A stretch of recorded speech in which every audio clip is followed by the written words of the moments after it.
And today, Speaker Nancy Pelosi was here in the KPIX 5 studio for an exclusive interview. And we asked her whether she thought that President Biden did the right thing by ending the war with Afghanistan. KPIX 5's Betty Yu joins us now. Betty, the Speaker weighed in on a lot of issues, from the recall to the mask mandate. She had a lot to say. That's right. Speaker Pelosi reflected on a range of issues, local, state, and international topics. We also went out on the streets of San Francisco tonight, where we found a range of concern. In an exclusive KPIX 5 interview, Speaker Nancy Pelosi commended President Biden for his strong and decisive action in Afghanistan, adding that withdrawing was the right thing to do. We should have been out of Afghanistan a while back, but now we are, unfortunately, one of the possibilities was that it would be in disarray as it is, but that has to be corrected. I personally believe that it was not handled correctly. I believe that the people of Afghanistan, and especially the women, are going to definitely pay for that. But I do not believe that it was solely Biden's fault. We sent the military over there for how many, 20 years, and they had a chance to succeed and do what they were trying to do, and they couldn't do it.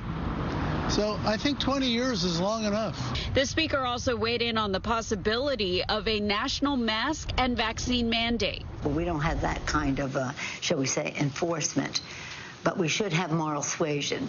And as for the recall effort in California, Pelosi said Governor Gavin Newsom has been a great governor. A CBS California opinion poll shows Newsom with a thin advantage in the recall.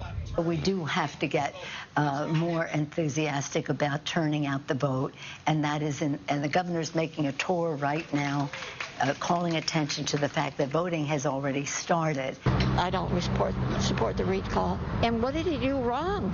I mean, if you told me that he killed somebody or he, I don't know, did something horrible, I'd say, okay, let's recall him. This is a strong blue state, and the fact that he's already here, it bodes well, or not so well, for the Democrats nationally. And Pelosi added that the governor has a clear vision about the state that he loves, and she's very proud of him. She said that she does not, at this time, foresee herself working with a Republican governor. She's also related to him. And, you know, her purpose here will be multiple, raising money, also, you know, talking about all the issues, including the recall, which has got to be number one. September 14th, official election day, of course. All right, Betty, All right. Thank you for that. Thank you, Betty. And to watch our entire exclusive interview with House Speaker Nancy Pelosi, just head to our website at kpix.com.